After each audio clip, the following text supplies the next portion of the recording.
La pâtisserie, c'est avant tout une histoire de goût, de saveur et d'émotion. Je suis Léa Reverdy, amatrice et passionnée de pâtisserie. Mon défi, vous emmener avec moi à la découverte de ce qui fait vraiment un bon dessert. L'objectif ultime, trouver la recette parfaite qui fera fondre vos papilles à coup sûr. Vous êtes sur le point d'écouter un nouvel épisode de Papilles. C'est le podcast qui part à la rencontre des meilleurs chefs pâtissiers pour comprendre l'émotion et les saveurs qui les animent au quotidien lorsqu'ils créent leur dessert d'exception. Après cet épisode, à vous de laisser libre cours à votre imagination et de créer les desserts aux saveurs qui vous ressemblent, tout en vous inspirant des meilleurs. Bonne écoute! Bonjour à tous et à toutes, j'espère que vous allez bien. Le dessert favori d'Alexis Beaufils, la tarte au citron sans aucune hésitation. Les agrumes, c'est un peu comme la pâtisserie, il les a dans le sang. Et ce n'est d'ailleurs pas un hasard si c'est ce même dessert qu'il a choisi pour symboliser toute sa carrière. Parce que oui, depuis 10 ans, Alexis peaufine sa tarte citron pour qu'elle lui ressemble parfaitement et retrace tout ce qu'il a vécu. Aujourd'hui chef pâtissier du Brac à Paris, Alexis Beaufils a une autre passion, les concours. Il est d'ailleurs le vainqueur de l'édition 2022 du Mondial des Arts Sucrés. De ce concours, il retient une façon de travailler ses desserts encore plus en profondeur et toujours, ou presque, l'envie de se dépasser. Au menu de cet épisode, les secrets de sa tarte au citron, ce qu'il retient du Mondial des Arts Sucrés et enfin son conseil, prendre son temps. Bonne écoute! Bonjour Alexis. Bonjour. Comment vas-tu? Ça va très bien. Alors pour commencer, je voulais revenir un petit peu sur ton parcours, mais vraiment au prisme des saveurs. On va parler de tout ce qui s'est passé dans ta vie, etc. après, de tout le concours et tout. Mais d'abord, c'était quoi ton dessert préféré quand t'étais petit? Mon dessert préféré quand j'étais petit, je pense que c'est la tarte aux pommes de ma grand-mère. Et au fur et à mesure de ma carrière, ça a évolué. Je pense qu'aujourd'hui, je suis resté bloqué sur la tarte au citron de Yann Brice, qui m'a vraiment marqué. Et voilà. Donc, que des tartes. Ouais, que des tartes. Après, voilà, moi, j'essaye de maintenant essayer d'apprécier mes gâteaux et d'essayer de comprendre vraiment ma pâtisserie, comment je la vois et comment je veux faire ressentir mes gâteaux. Mais voilà, c'est vraiment, je pense que c'est ce qui m'a marqué le plus, c'est la tarte aux pommes de ma grand-mère et quand je rentre, j'y ai toujours le droit. Et c'est vrai que la tarte au citron de Yann m'a beaucoup marqué parce qu'une tarte au citron, c'est une pâtisserie très classique. Mais quand c'est bien fait, quand c'est maîtrisé à la perfection comme ça, c'est vraiment ce que j'aime dans un gâteau. Bah, c'est classique, mais tu vois, c'est aussi clivant. Enfin, je trouve que la tarte citron, il y a vraiment, tu vois, les teams acide, pas acide. Ouais, c'est vrai. Enfin, en tout cas, dans les goûts et tout, plus que... Enfin, la tarte aux pommes, qu'en vrai, tout le monde... Ouais. Enfin, tu vois, tout le monde connaît un comprends. petit peu. Mais... D'ailleurs, est-ce que cette tarte aux pommes, comme elle la fait toujours, mais est-ce que toi, tu l'as déjà essayé de la refaire? Non, j'ai pas essayé de la refaire. J'ai laissé la recette à mamie et c'est très bien comme ça. Il faut pas parce que généralement, tout le monde est déçu. T'arrives jamais à refaire la même. Et c'est quoi pour toi le dessert parfait pour finir un repas le dimanche midi? Une bonne mousse au chocolat. Une bonne mousse au chocolat qui a été préparée le matin avec un bon chocolat. C'est toujours agréable. De la gourmandise, un peu de légèreté. Et moi, j'apprécie beaucoup. Donc, j'aime bien. Voilà. C'était quoi les saveurs de ta toute première création? Est-ce que tu t'en souviens? Oui. Tout premier gâteau que j'ai fait, c'était la tarte au citron. Donc je pense que ça part aussi un petit peu de là, c'est pour ça que la tarte de Yann m'a beaucoup marqué, mais ouais, je me souviens, le tout premier gâteau que j'avais fait chez mes parents, c'était une tarte au citron. Je dois encore avoir une photo dans mon téléphone, je pense, mais... Ouais. Elle était comment par rapport à celle que tu peux faire aujourd'hui? Pas très belle, mais certainement très bonne, je me souviens plus exactement, mais voilà, je me souviens de quelques petites choses qui me sont arrivées. J'ai étalé ma pâte sur la table de mes parents, sauf que c'était une table avec de la faïence, tu sais, donc j'ai étalé la pâte dessus. Enfin, c'était vraiment pas très sympa. Mais donc du coup, ça a donné un résultat très approximatif. Mais en tout cas, c'était voilà. Je pense que la tarte au citron, c'est vraiment le produit qui m'a marqué. Et moi, j'ai essayé de de me trouver ma tarte au citron, Ok. avec les recettes que j'ai pu voir partout où je suis passé, de prendre un petit peu des recettes de partout, de me les approprier. Et aujourd'hui, je pense que j'en ai trouvé une qui me convient. Et je suis assez content et je pense qu'il y a vraiment eu un cap entre la toute première que Ouais. j'ai pu faire et ce qu'on Forcément. fait aujourd'hui. Donc voilà. Et qu'est-ce qu'elle a de particulier, ta tarte au citron aujourd'hui? Bah, je pense qu'elle retrace un petit peu toute ma carrière. Enfin, les 12-13 ans là, de pâtisserie que j'ai pu faire. J'ai pris un biscuit avec tel ou tel chef. J'ai mixé, j'ai mis un peu plus de jus de citron vert. Voilà, je l'ai vraiment mis à ma sauce comme je pense que je voulais, ce qui me plaisait en tout cas. Et voilà. C'est joli, elle raconte du coup, elle raconte ta carrière, ton Ouais, c'est parcours de vrai. pâtissier, quoi. C'est vrai, et je l'ai appelé Inspiration Citron. Voilà. Parce que j'ai gardé la signature de Yann sur la technique du tourbillon, mais j'ai pas voulu la faire entièrement, j'ai voulu la faire que sur l'extérieur pour pouvoir Ok. me souvenir de ça, parce que je pense que c'est celle-ci que je ferai dans ma boutique plus tard. La crème citron, c'est la crème citron que j'ai fait quand j'étais au Bristol avec Julien Alvarez, que j'ai remodifié un petit peu. Enfin, elle raconte vraiment. Ouais. Voilà, j'ai vraiment passé du temps sur cette tarte au citron et ça retrace vraiment les 10 dernières années que j'ai pu faire. C'est beau, je trouve. Bah, Ouais, tu vois, c'est vrai.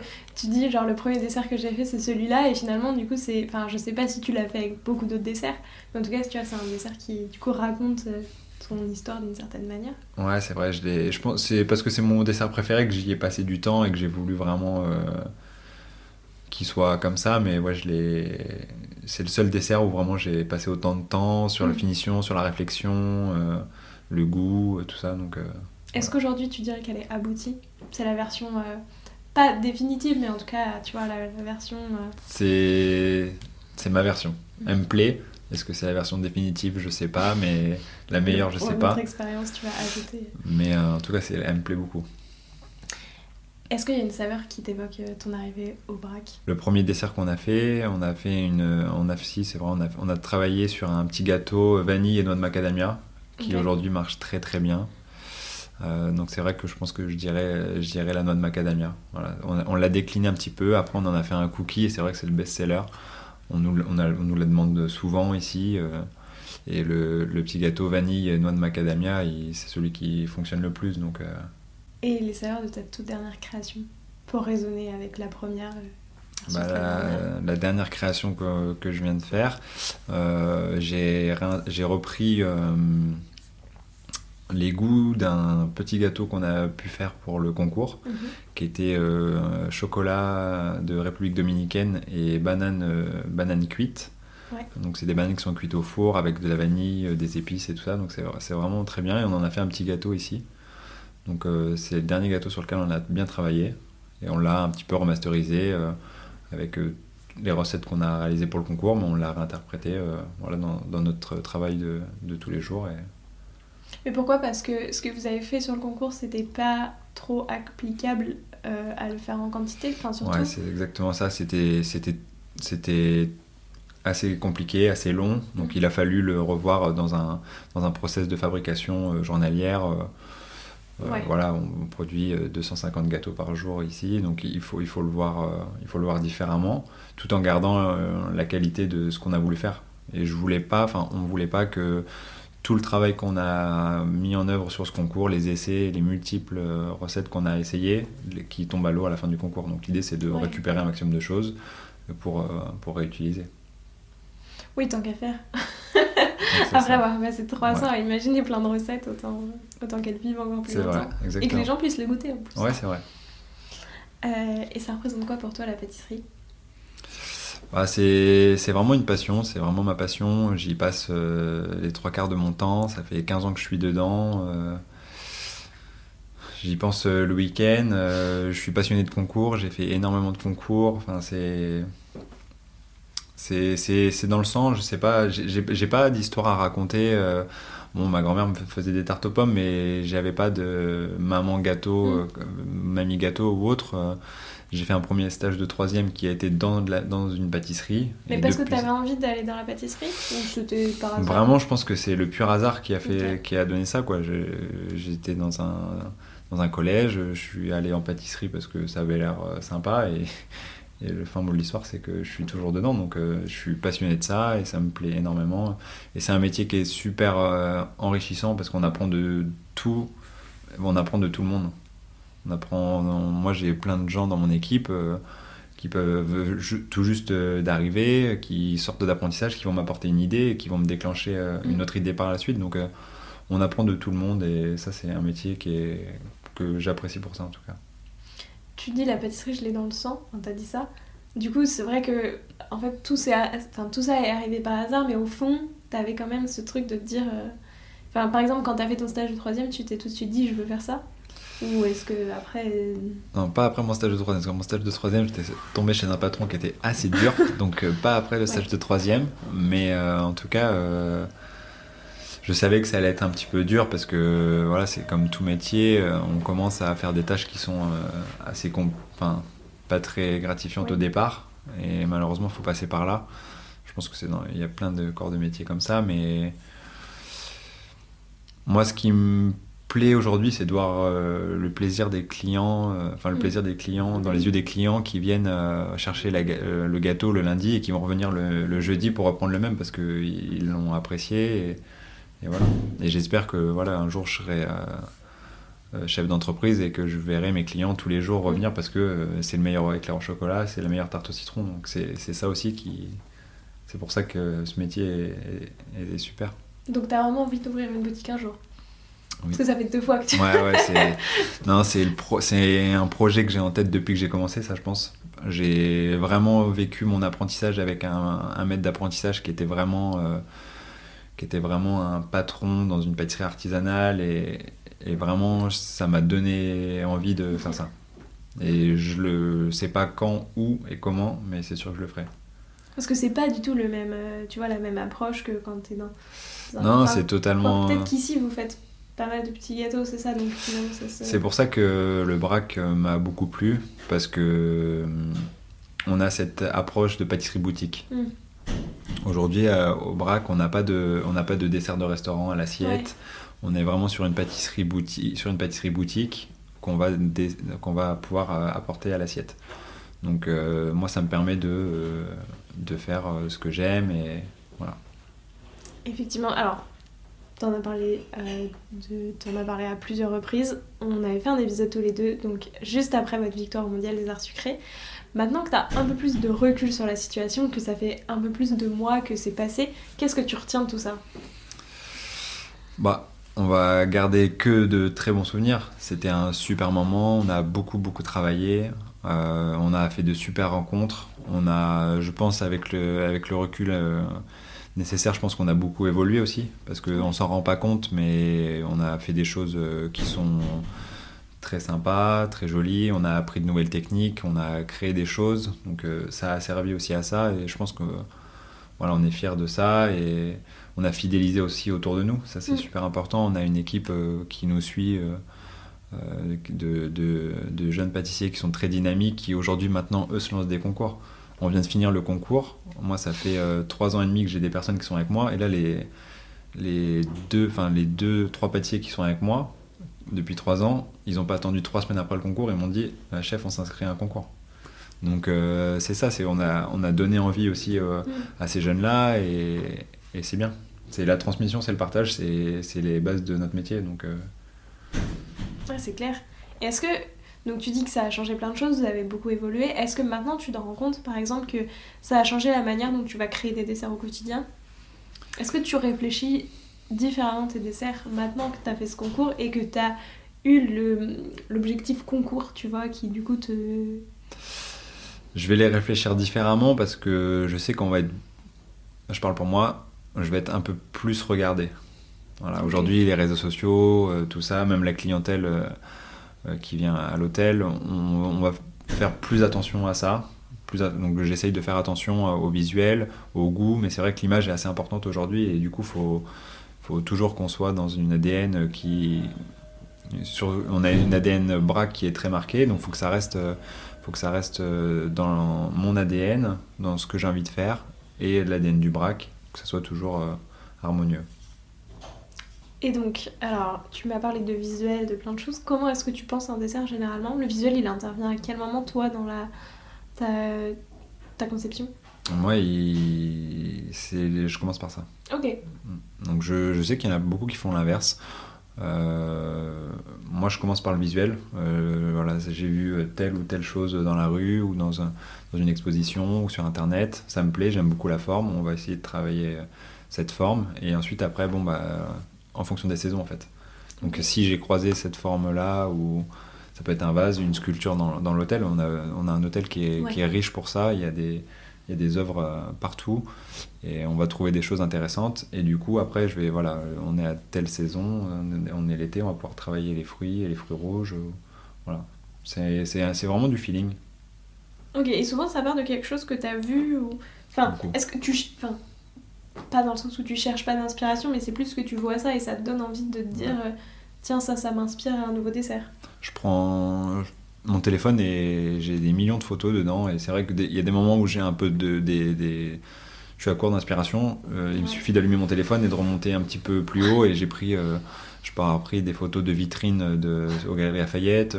Ça va être un peu tout et n'importe quoi, qui vont me dire là on va faire avec Yann, on va faire une exposition d'un œuf en chocolat dans une galerie d'art. Et Yann Brice, qui est aujourd'hui directeur de la création au BRAC, qui supervise tous les hôtels, m'a contacté pour qu'on fasse ça ensemble. Donc j'étais très content. Il m'a demandé si j'avais une idée. J'ai remonté dans mes photos, j'ai retrouvé un œuf, une sculpture d'un œuf que j'avais trouvé il y a 3 ans. Et je lui ai dit on fait ça. Il m'a dit c'est super, c'est génial, on y va, on fait ça, quoi. Donc c'est vrai que ça fonctionne comme ça. Beaucoup de trucs dans mon téléphone et qui me permettent d'aujourd'hui avancer comme ça. C'est vrai que vous faites beaucoup, enfin je trouve que tu vois, j'ai vu passer plein de fois des belles sculptures, etc. Donc dans des grands moments, enfin Pâques, Noël ou quoi que ce soit.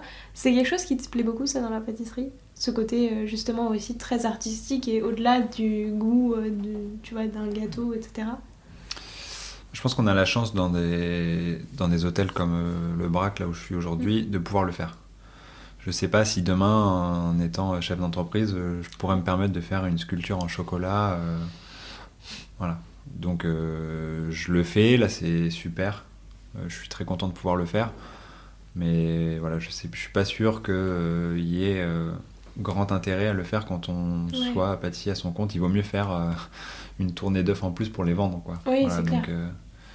voilà. Aujourd'hui, j'ai le temps me le permet de le faire, donc... Ouais, non, mais c'est sûr, mais je veux dire, tu vois, c'est... Pour le coup, je trouve que t'as vraiment un aspect exprimer ta créativité encore... Enfin, tu vois, le visuel est travaillé encore plus que sur un petit dessert ou... Enfin, tu vois, j'imagine que c'est pas du tout le même travail et tu réfléchis beaucoup plus à un visuel impactant. Tu vois, t'as potentiellement plus de couleurs, plus de... Non, c'est vrai que sur les sculptures artistiques, il y a beaucoup plus de matière, beaucoup plus de techniques. Donc là, sur les collections de Pâques qui arrivent, c'est ce qu'on a essayé de faire. Dans tout ce qu'on fait, là même pour les pièces artistiques que je peux faire, ou là les jeunes que je suis en train d'aider, c'est du bas de la pièce jusqu'en haut de la pièce. Pour moi, il faut qu'il y ait un maximum de techniques. Il ne peut pas y avoir un élément où il n'y ait pas une technique, une matière. Okay. Voilà, donc... on peut pas juste avoir moulé du chocolat dans un œuf. Enfin, moi, c'est mon avis. Après, je pense que c'est là où je suis un petit peu dur avec moi-même, mais c'est les concours qui m'ont appris ça, je pense. Mais sur une pièce, sur un œuf de Pâques ou sur une pièce artistique, lorsqu'on parlait de concours, c'est pas possible d'avoir juste un élément comme ça qui soit moulé. Il faut il faut que la main de l'homme passe par là, une matière, un frottement, une texture. Il faut qu'il y ait quelque chose. Ouais, et idéalement plusieurs techniques, quoi. Et est-ce que ce concours, ça a changé ta vision de la pâtisserie? Est-ce que tu vois, par rapport à quand t'as commencé, le fait d'avoir fait justement plusieurs concours, est-ce que ça a changé ta manière d'appréhender ce métier? Ça n'a pas changé ma vision de la pâtisserie, mais c'est la vision des gens qui ont changé sur moi. Ah ouais. Donc c'est un peu différent. Mais voilà, moi j'ai pas changé, je fais toujours des gâteaux avec passion, j'ai une super équipe, voilà, moi j'ai pas changé, et j'ai plusieurs personnes de mon équipe qui me l'ont dit, même après le concours, qui m'ont dit chef, on est super contents parce que vous avez pas changé. Maintenant j'ai pas changé. Mais non, mais ouais, voilà, moi je suis comme ça, je suis entier, je fais des gâteaux, je me fais plaisir tous les jours à me lever pour venir faire des gâteaux. Mais c'est vrai que la vision des gens a un peu changé sur moi. Du coup, on attend un peu plus de choses, on a beaucoup de sollicitations, donc voilà, Et comment tu le vis tout ça? Parce que ça doit pas être facile, quoi, tu vois, d'avoir vraiment la vision des gens qui est plus la même. Alors que justement, toi, tu te dis, bah, tu vois, moi, j'ai pas changé, quoi. C'est vrai. Mais il faut prendre du recul et se dire qu'on a fait ça aussi pour ça. On a voulu se lancer dans un concours international, donc on savait qu'il pouvait y avoir des retombées à la suite. Et aujourd'hui, on est très content. On va pouvoir voyager en faisant notre métier. C'est quand même des bons problèmes. On va pouvoir faire plein de choses. Est-ce que ça, c'était ton rêve quand t'as commencé ce métier? Ou est-ce que, bon, ça, tu vois, t'aurais jamais imaginé justement que c'était possible et c'est une belle surprise? Non, j'aurais jamais imaginé que c'était possible de voyager. Après, je me suis toujours dit que je ferais quelque chose et je laisserai une trace, je laisserai une empreinte de mon passage.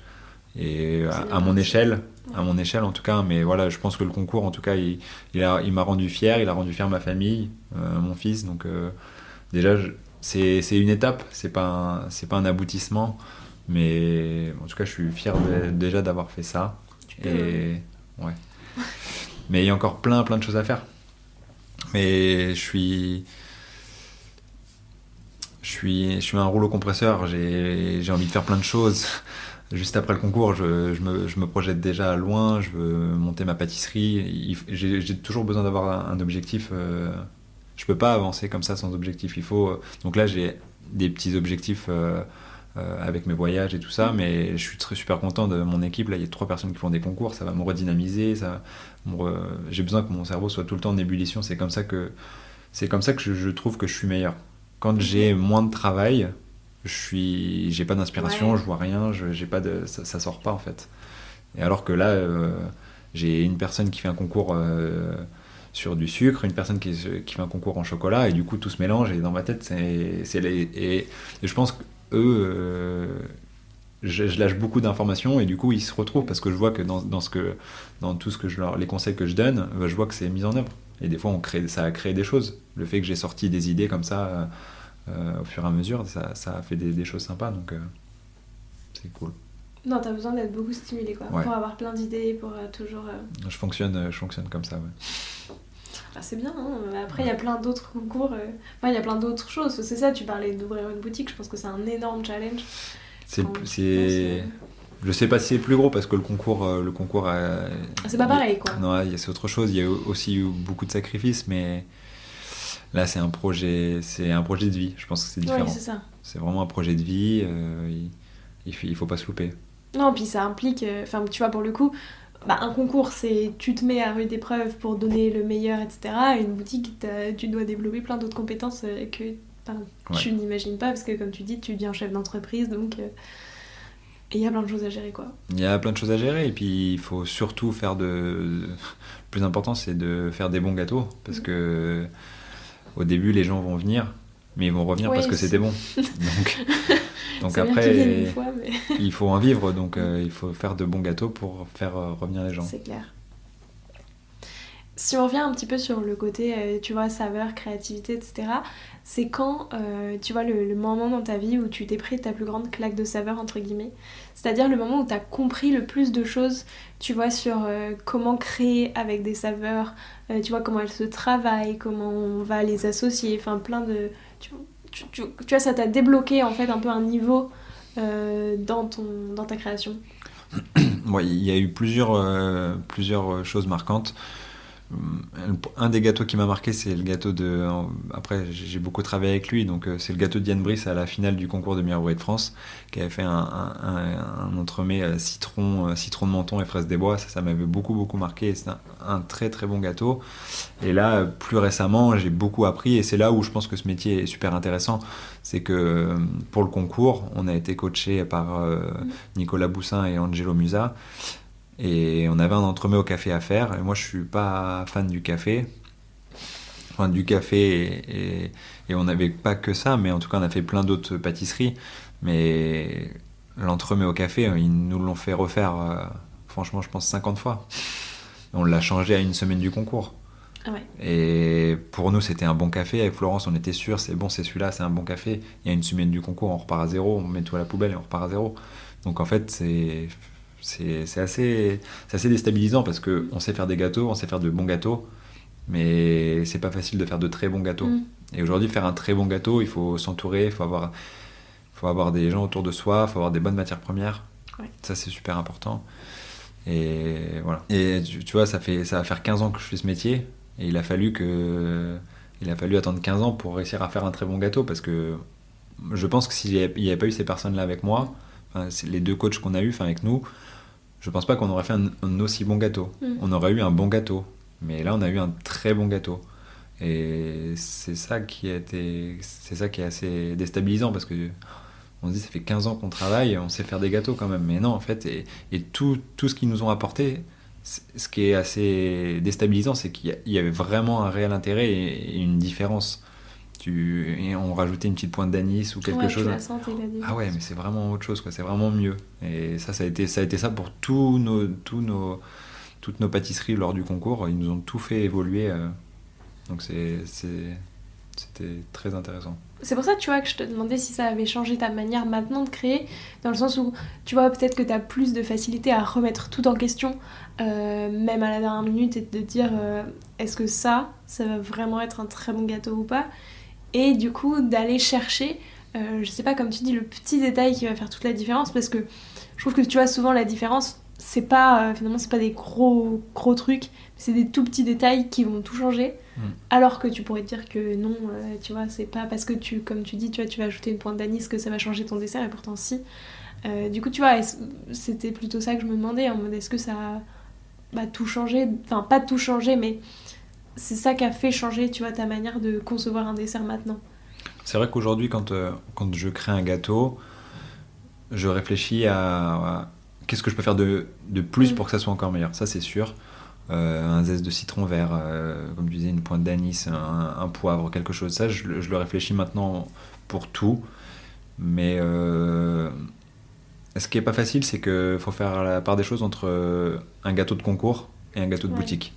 Aujourd'hui, si on commence à ajouter des poivres, des choses comme ça dans un gâteau de boutique, je sais pas si on va en vendre. Donc nous, aujourd'hui, moi, mon but quand même, c'est de vendre des gâteaux.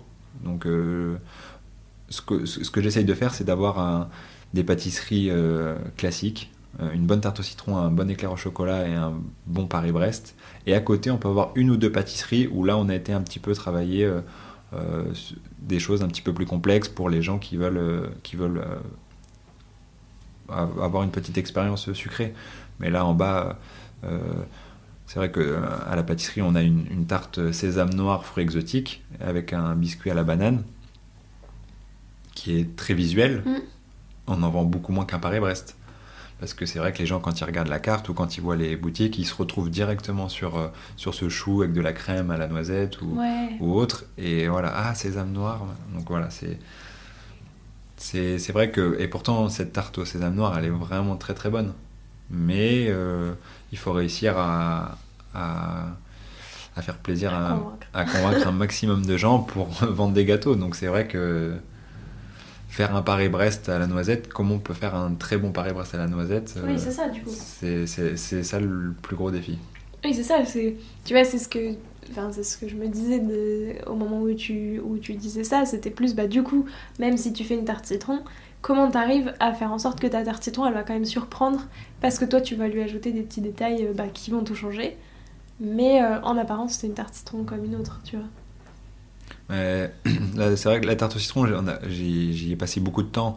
Donc, avec le recul, je pense que ces tartes au citron, j'ai dû en faire 10 ou 15. Donc, au fur et à mesure, tu vois ce que tu peux améliorer et ce que tu peux changer. Mais c'est vrai que il faut, je pense, rester... Enfin, moi, en tout cas, c'est ce que j'essaye de faire. Rester sur des produits classiques, des produits sur lesquels les gens vont se retrouver et qui vont pouvoir mettre à leur table le samedi soir une tarte au citron à Paris-Brest, un opéra, mais le retravailler avec tes recettes, à ta façon, ta touche, pour qu'on sache un petit peu que c'est ton univers. Mais c'est vrai que je pense que sur le goût, c'est pas là où je suis le plus fort. Je préfère avoir une bonne tarte au citron que que de rajouter quelque chose dedans qui va faire que les gens vont pas se retrouver dans cette tarte au citron. Ouais, non mais c'est sûr. Oui, il faut rester sur sur que la promesse de c'est un éclair au chocolat, tu veux un éclair au chocolat qui soit gourmand, etc. Et tu veux pas forcément... Ouais, mais c'est ma vision. Après, je sais pas si c'est la bonne, mais en tout cas, c'est celle que j'essaye de tenir. Aujourd'hui, j'ai un ami qui fait une superbe tarte au citron avec un confit de shiso vert à l'intérieur. Elle est vraiment très très bonne, mais je pense que c'est pas ce que moi j'ai envie de faire dans une boutique. Ouais. Voilà. Mais pour moi, je pense que c'est moins une tarte au citron, mais elle est vraiment très très bonne. Quand on aime le shiso et tout ça, c'est vraiment très très bon. Mais je sais pas si moi c'est ce que j'ai envie de faire pour la suite, pour mon ouverture de pâtisserie et tout ça. Donc j'essaie de rester dans des produits simples et classiques. J'imagine où du coup tu dois exprimer ton univers, mais en restant dans le cadre, versus quand c'est toi, tu peux aller complètement... Enfin, tu vois, ouais. C'est différent quoi, t'as pas... C'est vrai que comme je dis, je veux essayer d'avoir une carte de pâtisserie, une gamme de pâtisserie vraiment qui va plaire à tout le monde. Et très souvent, quand je mets un petit gâteau autre, récemment on avait fait une tarte rhubarbe et shiso vert, et on a eu de très très bons retours de cette tarte rhubarbe shiso vert, parce qu'on était en pleine saison. Mais c'est vrai que ces pâtisseries comme ça, un petit peu extravagantes, c'est pas ce qu'on va vendre le plus. Il en faut, parce que c'est aussi avec ça qu'on diversifie notre offre. Ça fait plaisir à nos pâtissiers de voir d'autres choses. Travailler de la rhubarbe, c'est pas des produits qu'on travaille tous les jours. Mais c'est vrai que moi, je me retrouve plus dans des produits classiques, bien faits, et on se dit « Ah ouais, c'est une tarte au citron ». Parce qu'il y a eu une technique, il y a eu un visuel, il y a eu une texture, un nouveau citron, un nouveau... Voilà. Et d'ailleurs, au-delà de la tarte citron, c'est lequel justement le dessert classique que t'aimes bien retravailler comme ça? Je dirais, s'il doit y en avoir un autre, je dirais le Paris-Brest. Aujourd'hui, le Paris-Brest, depuis que je suis arrivé au BRAC, on en a fait presque 4. Okay. On a fait un Paris-Brest à la noisette, on a fait un Paris-Brest à la noix de cajou, on a fait un Paris-Brest aux saveurs d'Orient avec de la pistache, de la fleur d'oranger et de la rose. Et là, on est en train de travailler sur un Paris-Brest noix de coco et un Paris-Brest chocolat. Donc voilà, je reste sur mon identité, c'est voilà, un produit classique, et puis je sais pas comment je le ferai et tout ça, mais je verrais bien dans ma boutique le Paris-Brest changer tous les mois. Ok. En gardant le même visuel.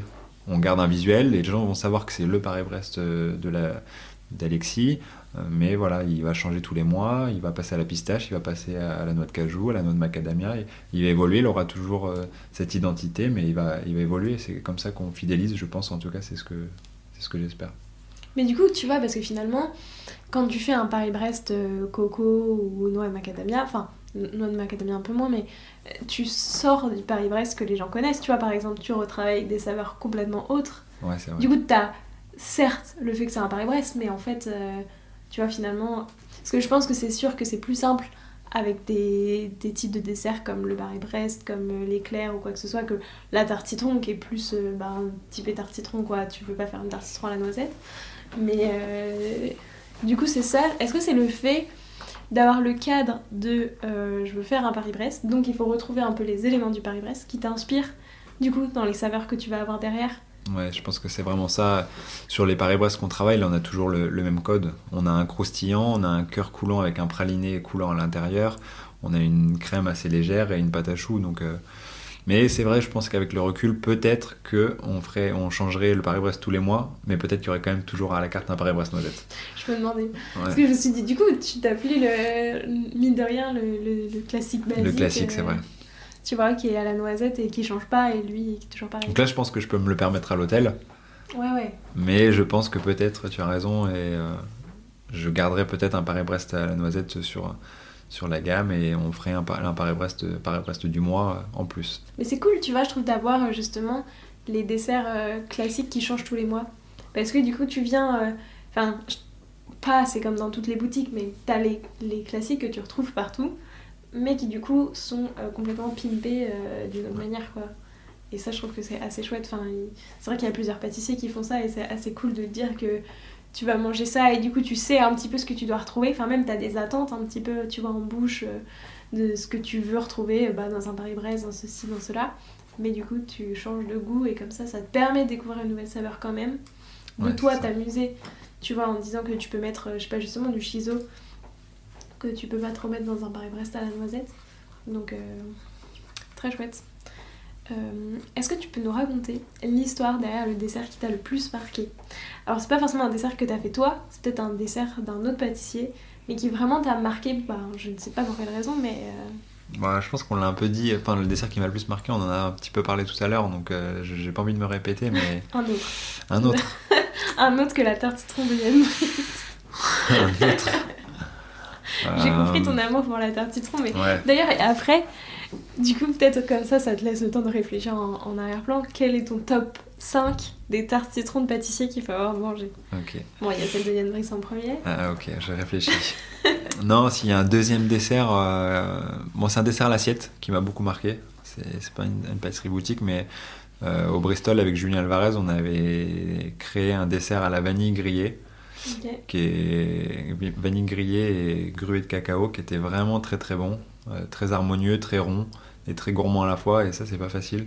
Et on avait créé un beau dessert et je trouvais que c'était un vrai dessert à l'assiette qui m'avait beaucoup marqué. Ok. Voilà.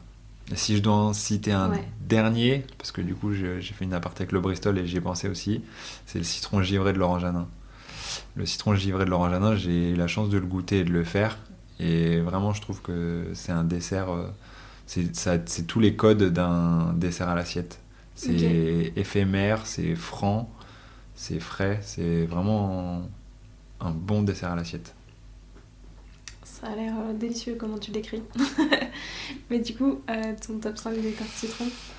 Mon top 5 de toute la France ou le monde entier? Je dirais celle de Yann en premier. Ouais. Ensuite, j'aime beaucoup celle de Pierre Chirac. Je parlais tout à l'heure avec le shiso vert, j'aime beaucoup. Ensuite, la troisième, j'aime beaucoup celle de Claire d'Amont. Et pour finir, je mettrai la mienne. Je mettrai la mienne en quatrième. Voilà. Je l'attendais quand même, je me suis dit, tu l'as tellement travaillé pour qu'elle soit à part. Et elle représente en plus tellement de choses que du coup, elle est forcément un peu spéciale. Écoute, merci beaucoup. C'est quoi l'ingrédient que t'adores travailler? À part le citron ou la noisette? Je dirais les agrumes en général. Ouais. Et les agrumes et le chocolat, voilà. Et est-ce que t'as justement un autre agrume que t'aimes bien? Un agrume un peu moins classique. J'aime beaucoup le tangelo. Ah, je connais pas. C'est quoi? C'est un hybride entre le pamplemousse et la mandarine. Ah oui, ok. Et c'est vraiment, vraiment intéressant. C'est doux, sucré. Il y a une petite pointe d'acidité, j'aime beaucoup. Et au contraire, est-ce qu'il y en a un, enfin plutôt c'est lequel, qui te donne pas mal de fil à retordre, pas que t'aimes pas, mais qui est plus compliqué à appréhender, dans le sens où tu vois, t'as pu mettre du temps ou t'as encore pas trouvé la bonne manière de le travailler pour lui rendre vraiment hommage? Je dirais pas que ce soit un agrume, mais du coup ça va être le café. Parce que je suis pas amateur de café et j'ai beaucoup travaillé là sur les entremets au café et là aujourd'hui j'ai envie de créer un petit gâteau au café là au Brac. Et ça fait 2 semaines que c'est écrit sur un bout de papier et qu'il n'y a rien qui avance parce que j'ai pas les idées, j'ai la forme, donc tu vois, ça je rejoins ce que j'ai la forme, j'ai le visuel, mais je sais pas encore ce que je vais mettre dedans. Je réfléchis à mes infusions. Est-ce que je fais des infusions à froid pour pas que ça soit trop fort, mais il faut pas que ça soit un gâteau qui me plaît à moi, il faut que ce soit un gâteau qui plaît aux clients. Donc, et c'est ce qui a été un petit peu dur dans le concours quand on a travaillé le gâteau au café, c'est que moi j'essayais de faire que des infusions à froid pour que ça soit très doux et nos coachs nous disaient non, ça va pas du tout, faut que ça soit fort en café, on veut du café, surtout que j'avais un coach qui était italien, donc mais c'est pour ça que du coup ça a été assez compliqué pour moi de travailler le café. Et aujourd'hui je voudrais refaire un petit gâteau au café avec tous les codes de l'entremets qui nous a fait gagner le concours. Et du coup, comment tu arrives à passer outre le fait que toi t'aimes pas un produit pour le travailler, tu vois? Parce que en plus là vous étiez 2, donc à la limite tu peux je sais pas si Florence aime le café, mais tu vois, tu peux un peu te dire que elle va potentiellement un peu prendre le lead sur certains points. Là du coup quand t'es tout seul face à ça, comment est-ce que du coup t'arrives à te dire il faut passer outre le fait que j'aime pas ça pour arriver à faire quelque chose de bon? J'ai une équipe derrière moi de super pâtissiers, donc c'est vrai que Tu préfères pas? Je vais pas dire que je commence à apprécier le café, mais malheureusement, je suis un petit peu obligé de goûter et tout ça. Mais voilà, j'ai des super gars avec moi et j'échange beaucoup. Je fais rien sans avoir leur avis en fait. Je trouve que c'est très important et quand on est à fond dans ce qu'on fait, quand on a la tête dans le guidon, on voit pas ce qui se passe à côté. Et moi, la moindre petite chose que je vais faire, je demande à mes sous-chefs ou à des pâtissiers qui sont avec moi des conseils pour qu'on avance tous ensemble. Et je pense on va plus loin à plusieurs. Donc c'est comme ça que je vois les choses. C'est clair, puis autant utiliser les forces de tout le monde et les gens qui aiment bien le café pour se dire est-ce que ça c'est un bon dessert au café. Non, puis on a tous nos expériences. Il y en a qui ont travaillé dans des boutiques, d'autres dans différents palaces avec des chefs que moi j'ai pas pu croiser. Ils vont apporter des nouvelles idées, des nouvelles choses, et c'est ça qui est super intéressant dans notre métier. D'ailleurs, avec, je sais pas, peut-être justement par rapport aux gens que tu as croisés, qui ont travaillé avec tel ou tel chef, est-ce qu'il y a un chef avec qui tu aurais bien aimé travailler pour apprendre certaines choses, mais tu vas travailler vraiment au quotidien, pas juste le temps d'une fois? Moi, Pierre Hermé. Je pense que Pierre Hermé, je pense qu'il y a beaucoup de choses à apprendre et je pense que toutes les créations qu'il a pu faire et tout, je pense que c'est... Ouais, le travail des saveurs. Le travail des saveurs est assez incroyable. Et bah écoute, merci. Est-ce que tu aurais un conseil à me donner à moi qui suis pas pâtissière, mais qui aime bien quand même faire des desserts, et un conseil que tu trouves qu'on donne pas assez? Peut-être aussi un conseil que toi t'aurais aimé recevoir, tu vois, quand t'as commencé la pâtisserie. Moi, ce que je dis souvent là quand je fais des démonstrations ou autres, c'est que quand on veut faire un gâteau pour les amis le samedi soir, on s'y prend pas le samedi matin. Parce que malheureusement, la pâtisserie ça demande du temps. Et nous, pour faire un gâteau pour le samedi soir, on commence le lundi. Et je pense c'est comme parce que sinon en fait c'est contraignant. J'ai passé la journée en cuisine. Bah oui, mais nous on a la chance de. Selon le gâteau que tu fais, ça tu peux pas, t'as pas le temps.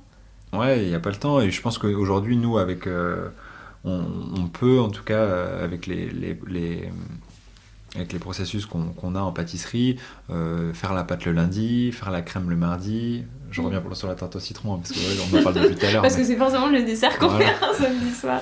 En plus, on peut faire le montage de la tarte le mercredi, on la met au congélateur, on la sort le vendredi et puis on fait le décor avec la meringue. Voilà, je pense que s'il y a un conseil simple, en tout cas pour les gens qui vont faire des pâtisseries à la maison, c'est pas tout se lancer le samedi matin pour le samedi soir parce que c'est même pour nous en tant que pâtissier c'est trop. Puis la pâtisserie ça demande des temps de repos. Ouais. La crème au citron elle a besoin de refroidir, la pâte elle doit aussi refroidir pour pouvoir l'étaler. Donc si on fait tout d'un coup on laisse pas le temps au temps et du coup on va se retrouver à un moment donné de la journée où on va être débordé et on fera pas les choses correctement. Non, puis c'est vrai que c'est l'avantage en plus de la pâtisserie, c'est que tu congèles ton dessert, donc que tu peux, comme tu dis, tu vois, en fait, même potentiellement c'est plus agréable de dire t'en fais 1 heure, 2 heures chaque jour pendant 4 jours plutôt que de faire 6 heures dans une seule journée. Enfin, toi, ça... Après ça c'est encore un secret bien caché quand même. Il y a beaucoup de personnes qui ne le savent pas, mais... maintenant, je te propose de te prêter au jeu du questionnaire de Proust des saveurs. Donc, si toi, t'étais une saveur, tu serais laquelle? Une saveur chocolatée.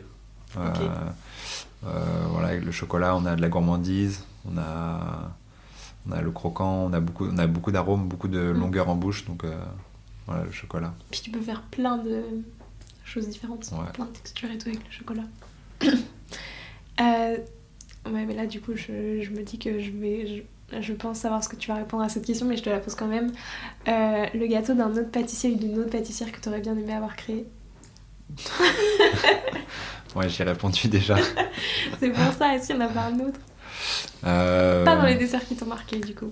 Un autre dessert, tu vois, que je sais pas, que t'as potentiellement jamais goûté. Si, je le sais. Enfin, si. Je dirais le cake marbré de Julien Alvarez. C'est vrai qu'il a l'air bon. Il est bon, il est très visuel, il a tous les codes de ce qu'on attend d'un cake marbré. Et... Ouais. Voilà. C'est quoi ton péché mignon? Mon péché mignon, je dirais que c'est la tarte aux pommes de ma grand-mère quand je rentre le vendredi soir chez moi. C'est quoi la dernière saveur que t'as découverte et aimée? La dernière saveur...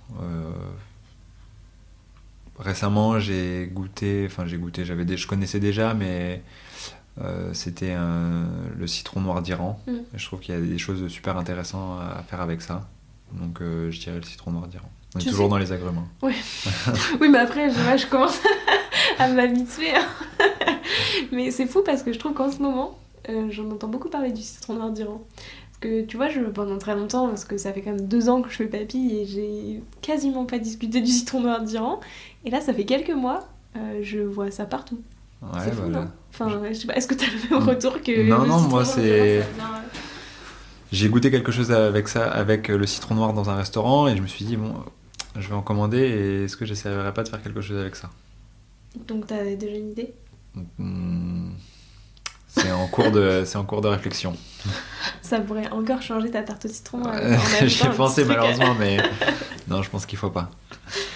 Et est-ce qu'il y a un autre pâtissier ou une autre pâtissière avec qui t'aimerais bien faire une création à 4 mains qui aurait des saveurs assez inattendues?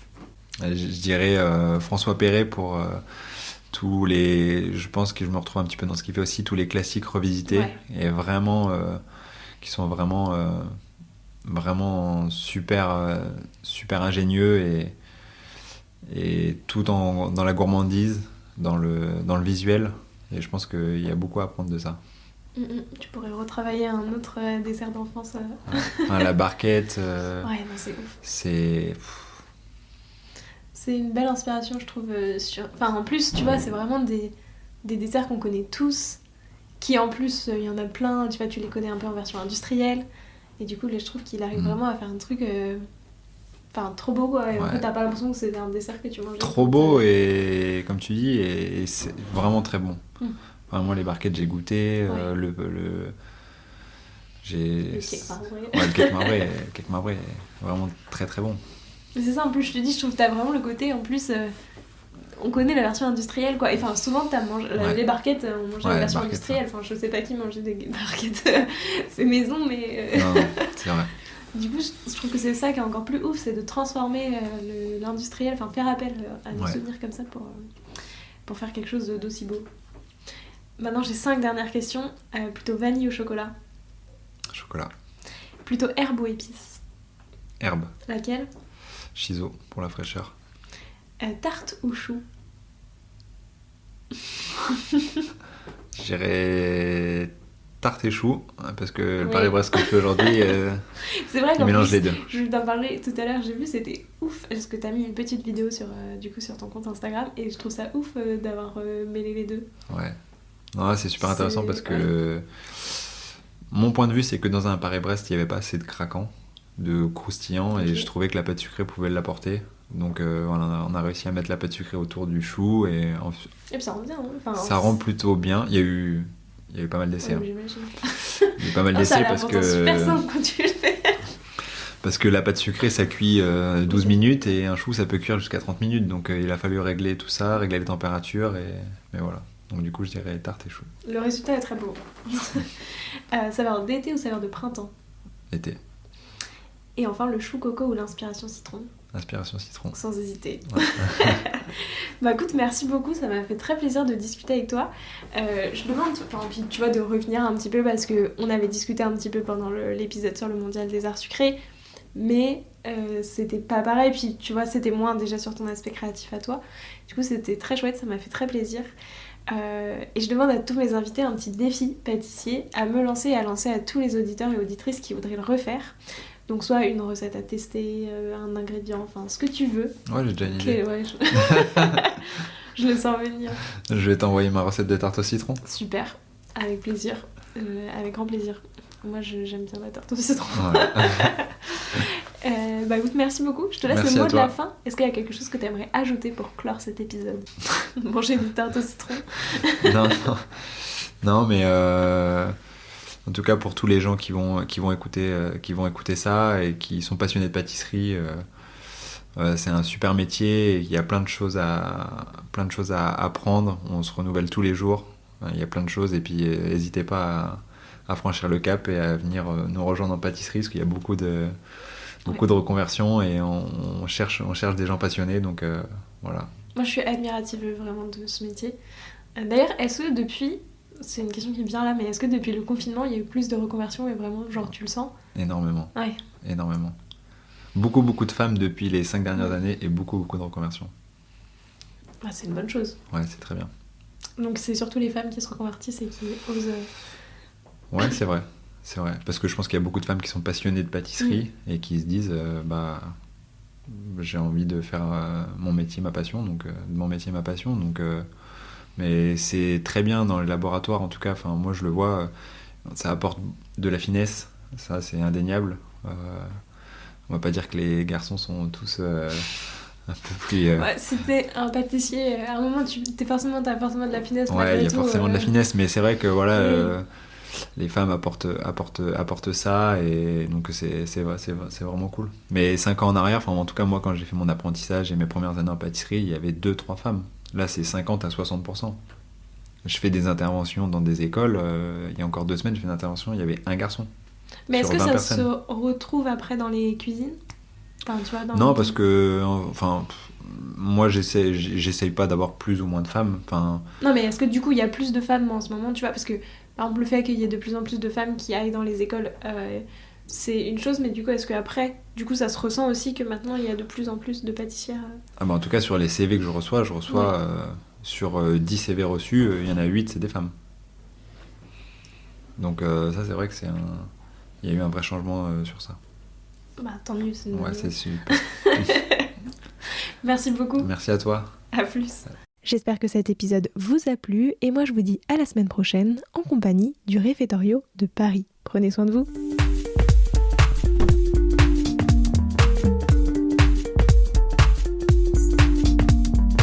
Alors, quel sera votre prochain dessert? Merci d'avoir écouté cet épisode jusqu'au bout. S'il vous a plu, n'hésitez pas à le partager aux gourmands qui vous entourent. Et si vous voulez soutenir Papille, 2 choses. La première, notez l'épisode 5 étoiles sur Apple Podcast et laissez un joli commentaire. La seconde, vous rendre sur papillepodcast.com, sans oublier le S de Papille, et vous abonner à la newsletter pour être prévenu de la sortie des prochains épisodes et des articles que j'écris régulièrement. À bientôt!